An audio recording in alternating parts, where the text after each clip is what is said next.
What's up, guys? Welcome to Gwhisky. My name is Jeff. This is a channel where I offer my thoughts and opinions on a specific whiskey, and if you stick around to the end, I'll be giving it a score as well. If that sounds interesting, hit subscribe down below. And with that out of the way, why don't we jump into our review? Today, we're looking at the Ballechin 10-year-old. Stick around.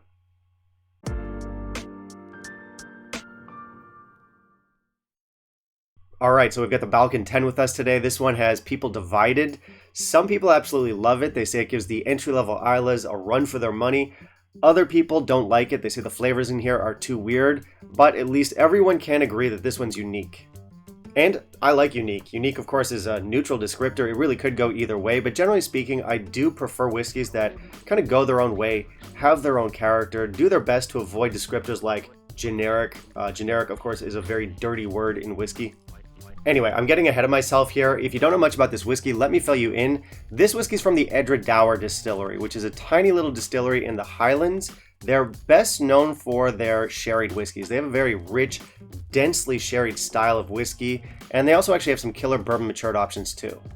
And like many of its contemporaries like Tobermory or Bruichladdich, this distillery also offers us two different lines of whiskey. We have their standard core range, and then we have a peated line that comes with it, and that peated line is effectively its own brand. Such is the case with our Ballechin here. This stuff's been matured in both bourbon and Oloroso sherry barrels. It's peated at 50 ppm. It's definitely a love it or hate it kind of style of whiskey, but that kind of interests me because, you know, when there's no consensus about a whiskey, you kind of have to try it for yourself, which is definitely the case here. Also, I'm already a huge fan of Edradour.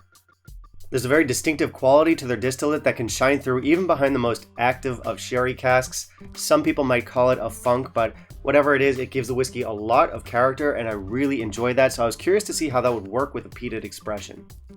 And, yeah, anyway, I recently watched a video from Jim, the Whiskey Novice. Great channel, by the way, check it out. He was not a fan of this stuff. He kind of tore it apart in his video. Oppositely, you have people like Serge over at Whiskey Fun, who gave it, I believe it's something like 89, although that is a dated review. I think it's from like 2014 or something. Regardless, you're hearing a lot of conflicting reports about this whiskey, so it's just one you have to try for yourself, see where you land on it. So let's do that. Let's check out our whiskey. And in the meantime, if you could kindly leave a like down below, that'd be greatly appreciated.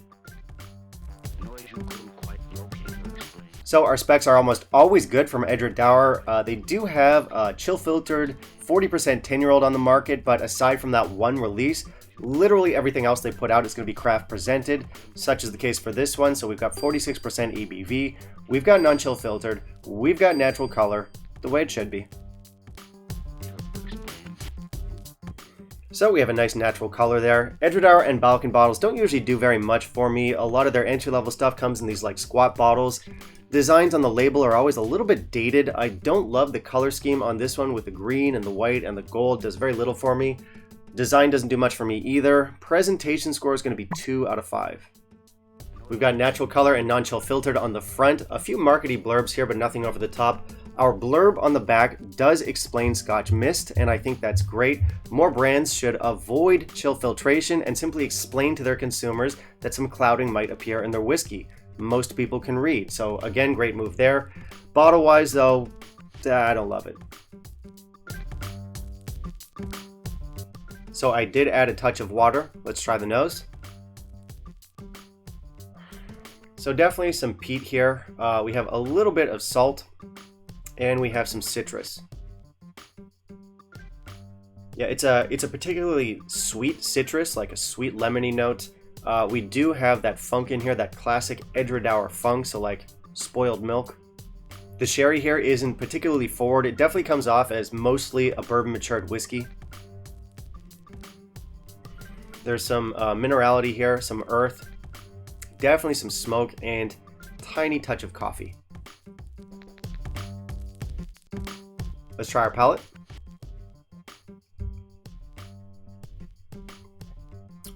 Okay. Some lemon, some honey, some white pepper on arrival for sure. We have some herbal notes. There's some earthiness to this, certainly some smoke, a little bit of ash. And this is interesting. I'm getting like tonic water. The flavor of tonic water, which is meant to be flavorless, but you know it has that certain flavor. I'm getting that flavor here, as well as a certain effervescent quality. So, yeah, weird. Now our finish.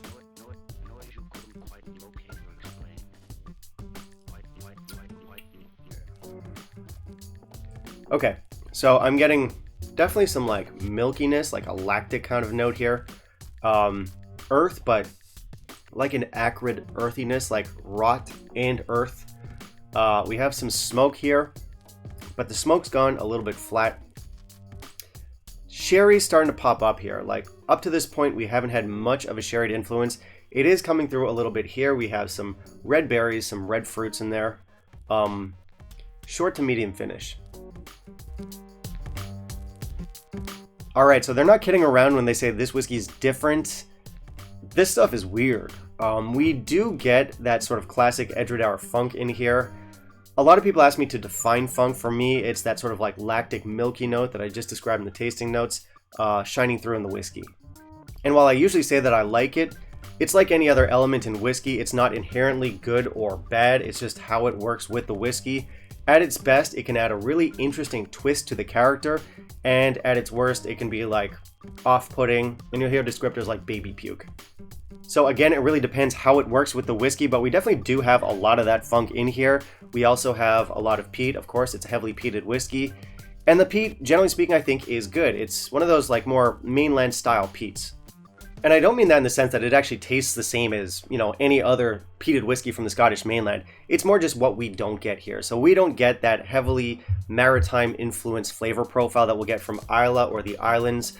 We do have salt in here. We do have minerals, just to a lesser degree. This is a more earthy, almost more herbaceous style of peat. Anyway, yeah, so we've got lots of funk. We've got lots of peat in here. The big question is, do they work together? For me, no. For me, no. I don't think the whiskey is a disaster. I don't think it's a train wreck, but I don't find it particularly balanced. I don't feel like these flavors are a match. And you know, I don't feel like it's a production problem in the sense that Edradour doesn't know what they're doing. When it comes to distillation and cask play, it's a very competent distillery.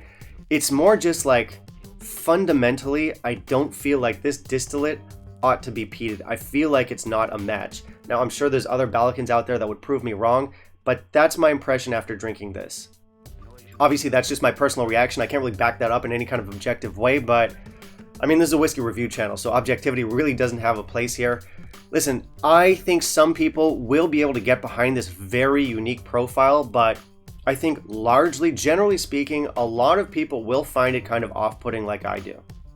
And you know, it's funny, if you told me that there's this really weird, funky, peaty whiskey out there, that would just make me want to try it even more. But I don't know, it just doesn't come together in the right kind of way for me. I don't love the finish in this either. I feel like the smoke goes a little bit flat, gets a little bit too lactic. I don't even love that tonic water note, although it is very unique. The sherry in here, it's definitely like refill barrels. The sherry's hinted at. It's definitely there, but it could be more forward, I feel. So yeah, there's just too many things that I take issue with here. It's unique, but not in a good way. When this bottle is done, I'm sure I won't be replacing it, at least not for a very, very long time. Score is going to be 80. But you know, as I said, there are going to be people out there who like this stuff. It's definitely unique. It definitely does its own thing. I certainly cannot take that away from it. But it's just, it's a hard one to love, guys. And you know, I love Edradour and I love peat, so I was really hoping I could get behind this one. But no. So our value here is not very good. Usually Taiwan is cheaper than the rest of the world. This bottle in particular is more expensive here. But even if I was paying the price being asked by a lot of the big online retailers, I would still feel burned. There's a lot of peated whiskeys out there that are much better than this that cost the same or less. So get a Lejeg 10, get an Ardbeg 5, get a Kilchoman Macher Bay or Seneg. There's a lot of better options out there. I realize I did just list off a bunch of island or Islay whiskeys. What can I say? I do prefer island whiskeys when you're looking for peated options. This one, it doesn't do much for me and I think it's overpriced. It's a hard pass. Alright, that's going to be it for me today, guys. Thank you very much for watching. If you want to help support the channel, please consider becoming a patron. Otherwise, like, comment, subscribe. Always appreciated. And I do want to hear from you. What did you think of our Ballechin 10 here? Did you like it? Tell me why if you did. And finally, let me know what you want to see me review next, and I'll keep it in mind for my upcoming videos. Bye, guys.